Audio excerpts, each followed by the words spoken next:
दूसरे world war के बाद यह पहली बार है जब किसी युद्ध में 15 देशों पर हमले हुए।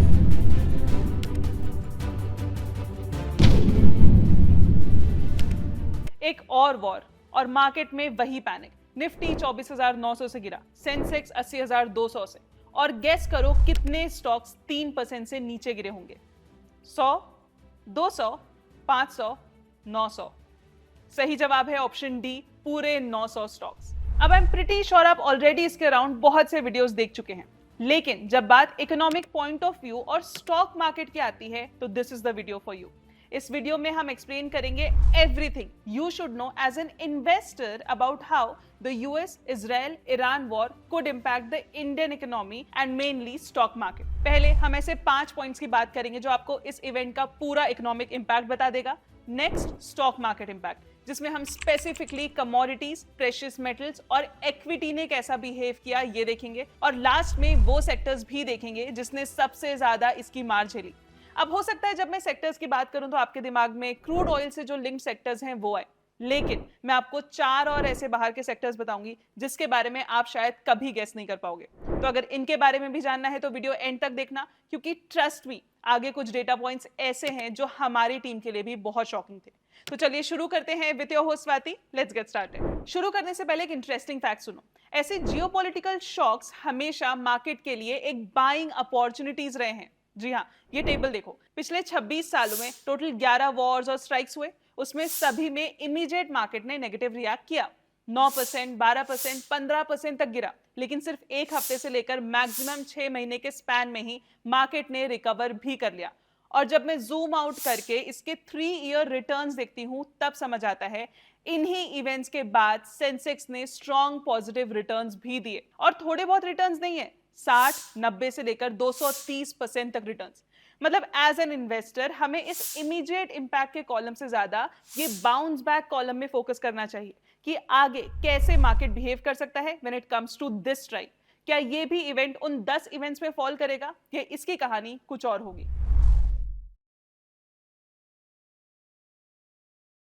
चलिए वो 5 पॉइंट्स देखते हैं जो ये बताएंगे कि इंडियन इकोनॉमी को सबसे ज्यादा कहां से नुकसान पहुंच रहा है। और आप विश्वास नहीं करोगे, इसका जवाब ईरान से आने वाला ऑयल नहीं है। रियल पिक्चर कुछ और है, इससे भी कहीं बड़ी। तो इस पूरी कहानी का इंपैक्ट इंडिया पर कैसा है ये हम 5 सवालों से समझेंगे और इन्हीं सवालों के जवाब में पता चलेगा कि कहानी का हीरो कोई और है। पहला सवाल, इंडिया की डायरेक्ट ट्रेड और ऑयल डिपेंडेंसी ईरान पर कितनी है? सी, इंडिया और ईरान के बीच टोटल ट्रेड रफली 1.7 बिलियन डॉलर्स के आसपास है और उसमें भी ज्यादा हिस्सा हमारे एक्सपोर्ट्स का है, इंपोर्ट्स का नहीं। समझ रहे हो? हम ज्यादा उन्हें एक्सपोर्ट करते हैं, उनसे इंपोर्ट नहीं करते। और एक इंपॉर्टेंट बात सुनो, पिछले कुछ सालों में इंडिया ने ईरानियन ऑयल पर डिपेंडेंसी काफी कम कर दी है। जी हाँ, हमने अपना ऑयल बास्केट ही डाइवर्सिफाई कर दिया। रशिया से डिस्काउंटेड ऑयल, यूनाइटेड स्टेट्स से शिपमेंट्स और मिडिल ईस्ट के मल्टीपल सप्लायर्स। तो हम ईरान पे उतना ज्यादा डिपेंडेंट है ही नहीं ऑयल के लिए जितना हवा बनाई जा रही है। इसलिए सिर्फ इंडिया ईरान ट्रेड देखकर पैनिक करना इनकम्प्लीट पिक्चर है। यहीं से आता है हमारा दूसरा सवाल, क्या इंडिया को बिल्कुल फिक्र करने की जरूरत नहीं है? फिक्र करना है, पर ऑयल कौन देगा इसकी नहीं, बल्कि ऑयल कहां से आएगा। मतलब straight of Hormuz. For those who don't know, straight of Hormuz एक बहुत ही नैरो पैसेज है। इस सकरे से पैसेज से दुनिया के टोटल ऑयल कंजम्पशन का लगभग 1/5 हिस्सा पास होता है। इसलिए ये वर्ल्ड का सबसे बिजी ऑयल रूट माना जाता है, जो इंडिया के लिए भी उतना ही इंपॉर्टेंट है। इंडिया अपनी टोटल क्रूड ऑयल रिक्वायरमेंट का लगभग 85% इंपोर्ट करता है और इंडिया के ऑयल इंपोर्ट का लगभग आधा हिस्सा इसी रूट से आता है। तो प्रॉब्लम ये नहीं है कि हम ईरान से कितना ऑयल लेते हैं, इशू ये है कि ग्लोबल ऑयल मार्केट इंटरकनेक्टेड है। अगर सप्लाई का रिस्क बढ़ता है तो क्रूड का प्राइस स्पाइक करता है, मतलब इंडिया के लिए इकोनॉमिक थ्रेट होगा। अब आता है तीसरा सवाल, अगर ऑयल प्राइसेस स्पाइक हो गए तो क्या होगा? सोच के देखिए, क्रूड ऑयल का प्राइस अचानक $10 पर बैरल बढ़ जाता है। जब ग्लोबल प्राइस बढ़ता है तो हमें ज्यादा डॉलर्स देके वही तेल खरीदना पड़ सकता है। अब हर $10 का इंक्रीज इंडिया के एनुअल इंपोर्ट बिल को रफली 12 से 13 बिलियन डॉलर तक बढ़ा देता है। मतलब तेल का दाम बढ़ा सिर्फ $10 और हमारा बिल बढ़ा 12 से 13 बिलियन से। इससे देश में महंगाई तो बढ़ेगी ही, लेकिन साथ ही करंट अकाउंट डेफिसिट भी बढ़ेगा। अकाउंट डेफिसिट मतलब देश डॉलर्स में कमाएगा कम और खर्च ज्यादा होगा। बेसिकली फॉरेन अकाउंट घाटे में चलेगा। अभी कैट 1.2% ऑफ जीडीपी है। अगर ये सिर्फ 50 बेसिस पॉइंट से भी बढ़ा तब रुपी विल ऑल्सो स्टार्ट रिएक्टिंग। जिससे आता है हमारा चौथा सवाल, क्या आरबीआई और गवर्नमेंट इस शॉक को इजीली हैंडल कर पाएंगे? अगर इन्फ्लेशन बढ़ता है तो RBI easily interest rate cut नहीं कर पाएगा। हायर इंटरेस्ट रेट का मतलब लोन महंगा होगा, ईएमआई महंगी होगी, कंजम्पशन स्लो होगा, बिजनेस एक्सपेंशन भी स्लो होगा। अब गवर्नमेंट की साइड अगर देखें तो अगर सरकार पेट्रोल डीजल पर टैक्स मतलब एक्साइज कम करे ताकि आम आदमी को रिलीफ मिले तो शॉर्ट टर्म में अच्छा लग सकता है, लेकिन फ्यूल टैक्स गवर्नमेंट की बड़ी इनकम है। टैक्स कट हुआ तो इनकम कम हुई, जिससे बोरोइंग बढ़ेगी, मतलब बॉन्ड यील्ड्स ऊपर, मतलब इंटरेस्ट रेट्स पर प्रेशर आएगा। रिजल्ट फिस्कल डेफिसिट आएगा। हेंस ये शॉर्ट टर्म रिलीफ है, लेकिन लॉन्ग टर्म में टेंशन होगा। नेक्स्ट सवाल जो कि सबसे इंपॉर्टेंट है, क्या इसके अलावा भी कुछ हिडन रिस्क हैं? अनफॉर्चुनेटली यस, और ये इसलिए इंपॉर्टेंट है क्योंकि इसकी कोई बात ही नहीं कर रहा।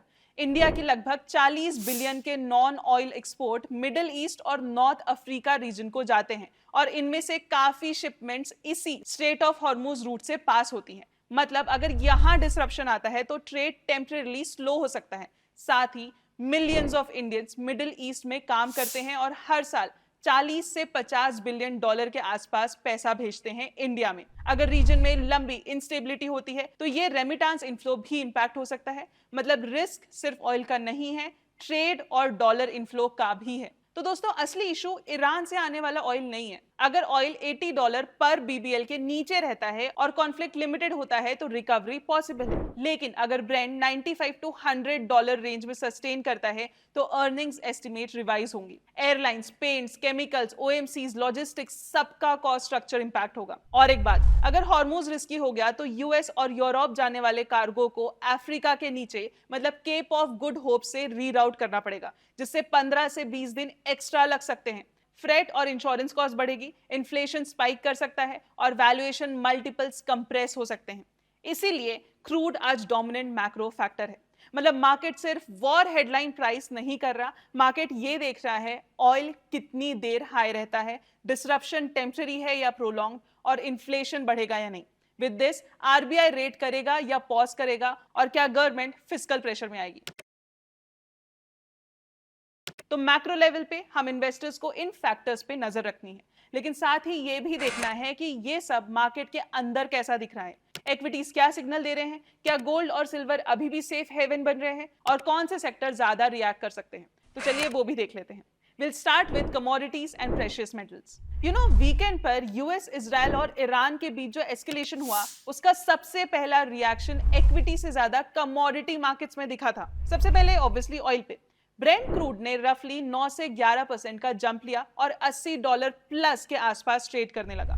दूसरा रिएक्शन कहा था गोल्ड पे, और आप तो जानते ही हैं कि जब भी जियोपॉलिटिकल अनसर्टेनिटी बढ़ती है प्रेशियस मेटल्स नेचुरली स्पॉटलाइट में आ जाते हैं। Investors currency volatility, oil driven inflation और ब्रॉडर मार्केट रिस्क से हेज करने के लिए गोल्ड की तरफ शिफ्ट करते हैं, और इंडिया में तो और एक एक्स्ट्रा लेयर ऐड होती है। अगर रुपी वीक हो जाए तो चाहे ग्लोबल गोल्ड प्राइस स्टेबल हो, डोमेस्टिक गोल्ड फिर भी महंगा हो सकता है। मतलब double effect, global move plus currency impact.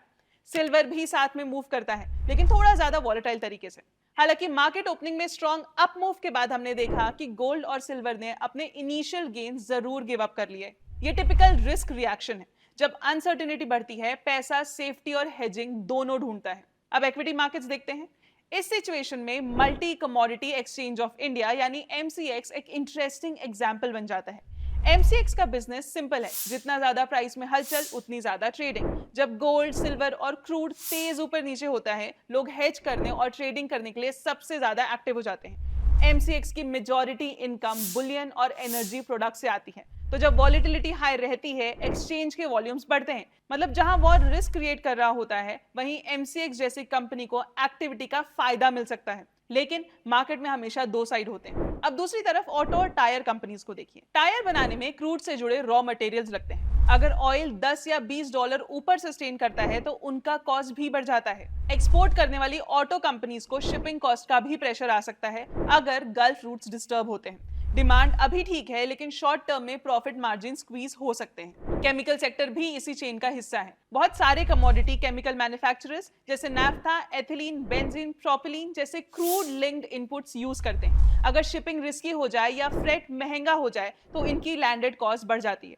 ऊपर से ग्लोबल डिमांड ऑलरेडी थोड़ी स्लो है, तो हर बार प्राइस बढ़ाकर कॉस्ट पास करना इजी नहीं होता। अगर कॉन्फ्लिक्ट लंबा चलता है तो अर्निंग्स पर प्रेशर आ सकती है। लेकिन हिस्ट्री एक चीज बताती है, जियोपॉलिटिकल पैनिक में जल्दी एग्जिट करना अक्सर गलत डिसीजन साबित होता है। जैसे कि हमने देखा पहले भी, जब वॉर या कॉन्फ्लिक्ट के टाइम मार्केट गिरा, रिकवरी का फेज काफी फास्ट आया। जो लोग पैनिक में बेचकर निकले वो बाउंस मिस कर गए। हाँ, अगर कॉन्फ्लिक्ट प्रोलॉन्ग हो जाता है और मिडिल ईस्ट की स्पेंडिंग या प्रोजेक्ट स्लो पड़ते हैं तो उन कंपनीज को रियल इंपैक्ट भी हो सकता है जो वहां से रेवेन्यू लेते हैं। शॉर्ट डिस्ट्रप्शन मैनेजेबल होता है, लेकिन अगर डिले और पेमेंट स्ट्रेच हो जाए तब ऑर्डर बुक्स और कैश फ्लो दोनों में प्रेशर आ सकता है। लेकिन व्हाट इफ मैं कहूं कि इस कॉन्फ्लिक्ट का असर सिर्फ ऑयल पे डिपेंडेंट सेक्टर्स पे नहीं, बल्कि इसका असर इंफ्रास्ट्रक्चर, ज्वेलरी, आईटी सर्विसेज, यहां तक कि एग्रीकल्चर पे भी पड़ सकता है। चलिए देखते हैं India significant Middle East exposure.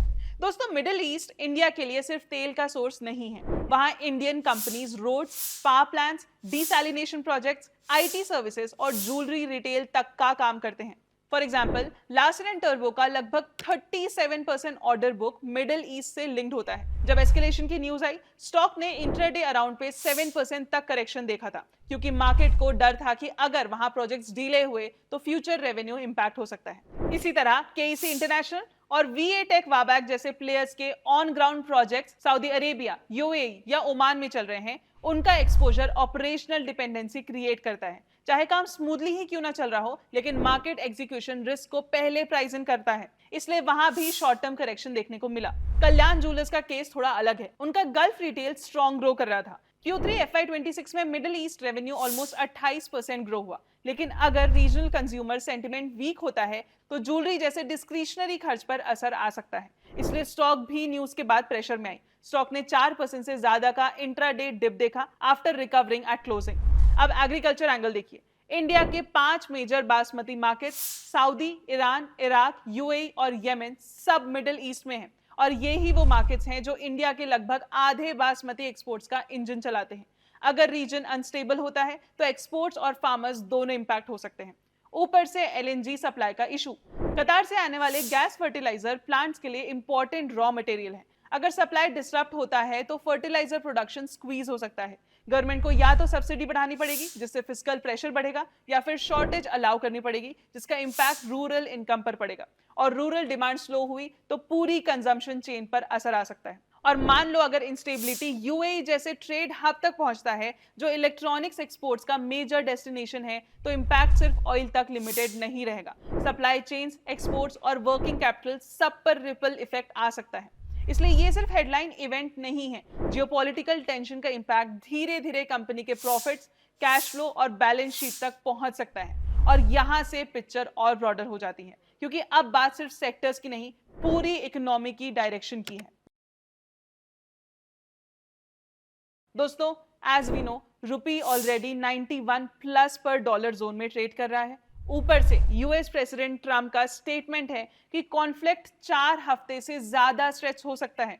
अगर ऐसा होता है तो क्रूड एलिवेटेड रह सकता है, और उसका डोमिनो इफेक्ट आप अब समझ ही चुके हैं। Inflation pressure, fiscal tension, rate cut delay, earnings impact. लेकिन इस पूरी कहानी का सबसे इंपॉर्टेंट टेक अवे क्या है? पहला, इंडिया डायरेक्टली ईरान पर डिपेंडेंट नहीं है। Real risk global oil price और सप्लाई रूट्स का है। दूसरा, शॉर्ट टर्म स्पाइक मैनेजेबल होता है, लेकिन अगर ऑयल 95 to $100 रेंज में सस्टेन करता है तब मैक्रो प्रेशर रियल हो सकता है। तीसरा, इंपैक्ट सिर्फ ऑयल कंपनीज तक लिमिटेड नहीं है। Infra, jewellery, auto, chemicals, agriculture export सब इंटरकनेक्टेड है। और चौथा, हिस्ट्री ने दिखाया है कि मार्केट्स इनिशियल शॉक एब्जॉर्ब कर लेते हैं। पैनिक टेम्पररी होता है जब तक फंडामेंटल स्ट्रक्चरली ब्रेक ना हो। कई बार ऐसे जियोपॉलिटिकल शॉक्स के दौरान मार्केट बॉटम भी बना लेते हैं, क्योंकि मैक्सिमम फियर के टाइम पर ही मैक्सिमम सेलिंग होती है। लेकिन अगर कॉन्फ्लिक्ट प्रोलॉन्ग हो जाए तो सिलेक्टिव सेक्टर्स में जेन्युइन अर्निंग्स रिस्क आ सकता है। इसलिए इन्वेस्टर के लिए मैसेज सिंपल है। हेडलाइन से ज्यादा ऑयल को देखो, ऑयल से ज्यादा ड्यूरेशन को देखो, और ड्यूरेशन से ज्यादा फंडामेंटल्स को देखो। यही मेजर टेक अवे है। अब सवाल आपसे है, आपको क्या लगता है, ये करेक्शन सिर्फ पैनिक रिएक्शन है या लॉन्ग टर्म स्ट्रेस का सिग्नल है? कमेंट करके जरूर बताओ। अगर वीडियो वैल्यूएबल लगा हो तो लाइक करो, चैनल सब्सक्राइब करो और अपना व्यू शेयर करो। मिलते हैं अगले वीडियो में। Investments in securities market are subject to market risks. Read all the related documents carefully before investing.